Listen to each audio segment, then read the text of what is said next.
reaction.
What's up guys, Joker here, and today we're finally going to take a look at the AMH A409U 40-inch 4K Korean panel. You guys have been asking me about this monitor non-stop in the comments on Twitter and private messages on the Tek Syndicate forums ever since I mentioned that I was going to be getting this monitor. I guess, you know, when Wendell from Tek Syndicate did his initial review of the A399U, which was sort of like the spiritual predecessor to the A409U, which, you know, had some issues. Like it had a glass, tempered glass panel, for example. It had some more limited connectivity, didn't have a USB port on the back so that you could update firmware. Those things have been addressed here on the A409U, and that's what made it so attractive to me as a buyer, since I was kind of on the fence about the A399U for a while. But once I saw these, you know, these upgrades they made to the 409U and how fast they were to react to feedback and criticism from users and reviewers alike, I was really excited to just check out the 409U to see what they've done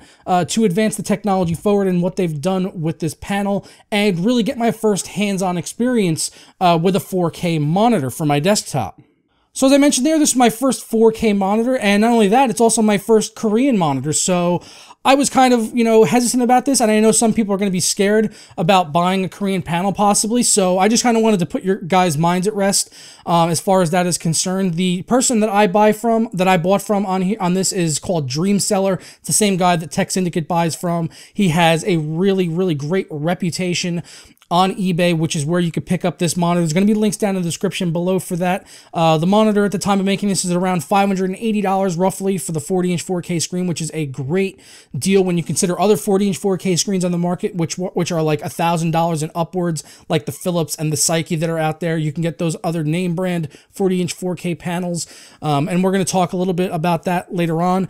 But, you know, I just wanted to put your mind at rest about the buying experience with the Korean panel because it arrived packaged very well. It got here quickly. Once it was shipped out, it actually got here in just a little over a day, which I was absolutely amazed with.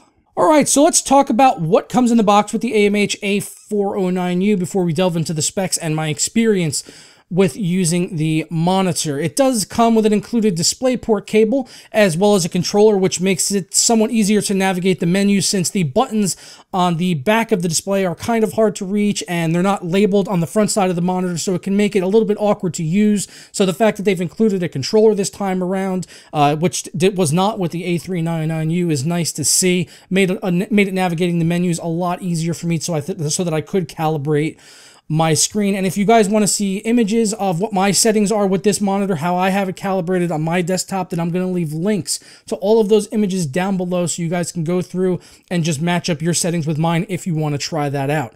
The controller is not the most amazing remote that I've ever seen for a TV or a monitor in my life. It's actually, it's probably like one of the worst, but it does the job. It gets the job done, and that's pretty much it. And it's better than reaching behind the monitor to use the buttons, so it is appreciated for that. You do also have 2 units for mounting the glass base of the monitor. It is a glass base, so if that turns you off, then it's something you're going to want to consider.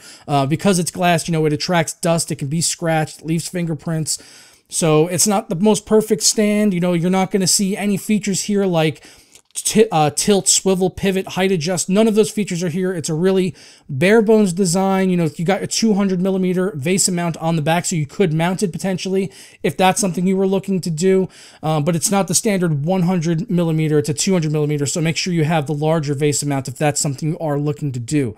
But they do have just the basic glass stand on this thing, which does the job. It's a fairly wide base, so keeps the monitor stable on my desk even when moving around and touching things and shaking the desk around, stuff like that. You do get an included Allen key to attach it to the monitor itself. The last thing included with the 409U is a Korean plug adapter for US plugs. So this is a Korean panel, so it has a Korean plug on it. So, you know, make sure you have an adapter for your country that you live in, or if you live in the US, you can use the one they send along with you, along with the monitor, which in my opinion wasn't great. So I ordered a pack of 3 plug adapters on Amazon, which I'll drop a link to down below in the description for you guys. I bought a pack of 3 for I think about $8, and they're just a much better build quality and easier to use in my opinion.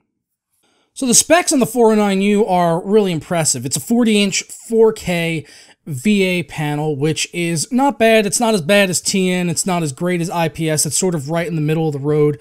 With VA panels, you do get better blacks. You get the better contrast ratios, but you don't have as good of viewing angles or color reproduction as IPS, or as fast a response, or as the TN panels. But then again, you've also got better viewing angles and colors when compared to TN. So it really is kind of right in the middle of the road as far as the different panel types are concerned. And I really didn't have any complaints as far as that was concerned. I thought the viewing angles were good enough on the monitor. You can't go to an extreme left, right, top, or bottom angle and expect to get a crystal clear image. You're going to see some color shift there, but it's not anywhere near as bad as some TN panels I've experienced, like the VG248QE or the ROG Swift that I tested earlier this year.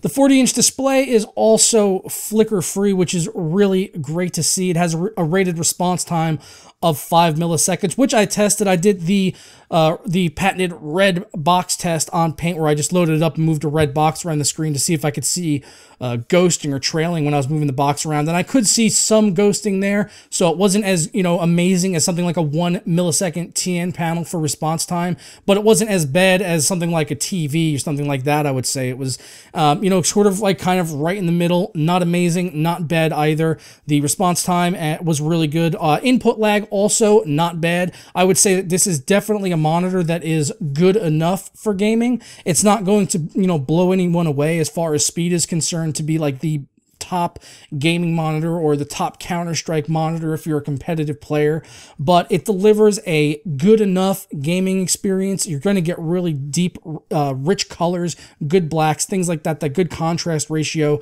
is going to look great in games, but you're not going to get that amazing speed of something like a TN panel. So if you were getting something like this to just do full-time gaming and that's all you want to do, then maybe you might want to rethink it.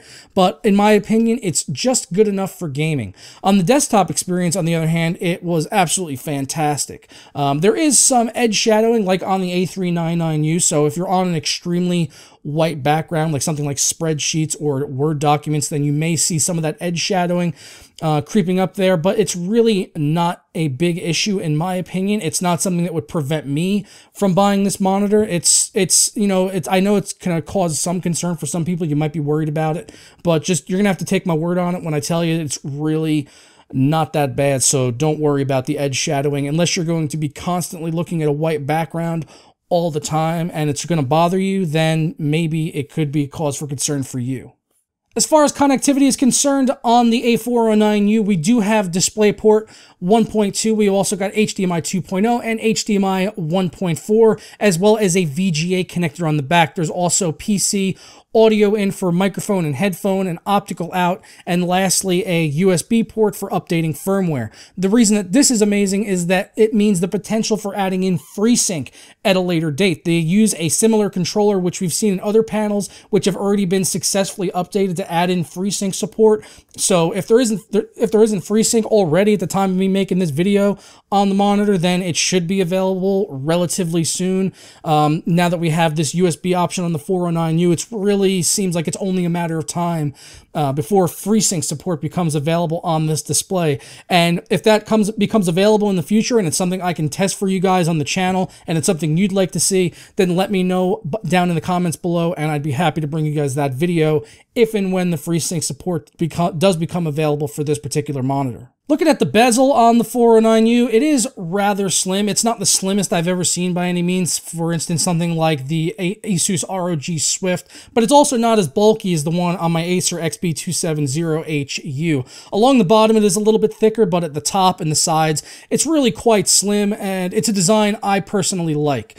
The rest of it really does look quite basic. The monitor itself as a whole is quite basic. There's really no like sharp gamer edges or aesthetic that, you know, marketing firms would put on a monitor. So if that's something you're looking for, you're not going to find it here. It's got a fairly minimal design. It's completely built around function. So, you know, don't expect to get, you know, a gamer product by any means. You're basically buying this monitor for the fact that it has great function at a great price. It's less than $600 for a 40-inch 4K screen, which has good uniformity across it for brightness on whites and blacks as well. I didn't notice any really bad VA glow or something like that, like something people talk about backlight bleeding or IPS glow. VA panels can glow too, and I didn't notice any of that in my particular monitor that I received. I didn't have any dead pixels, so really this was the best monitor experience I had this year. I'm not saying it's the best monitor I've ever owned. That would be the Acer panel still, but as far as monitor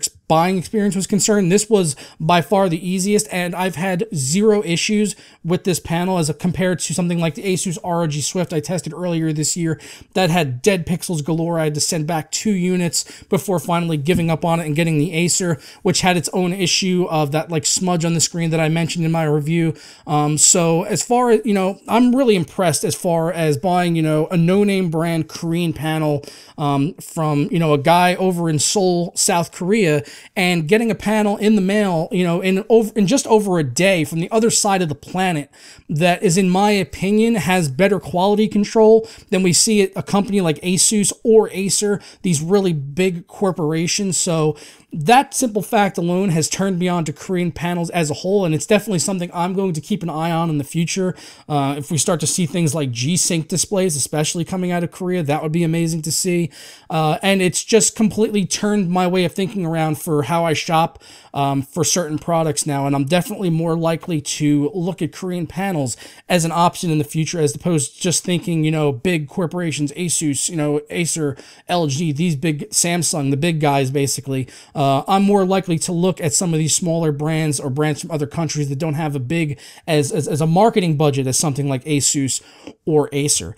But that's going to wrap it up for the video, guys. I'm going to get out of here now. If there's anything I missed in this video, something I didn't cover that you want to know about with this panel, maybe any pictures or something you want to see, I could probably answer you down in the comments below and get you that information if it's something I didn't cover and it's something you desperately need to know before making a purchase decision on the A409U.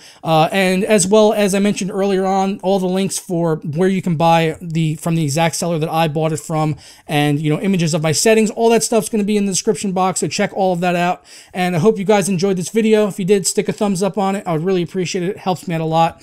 And I'll catch you guys next time. Ta-ra.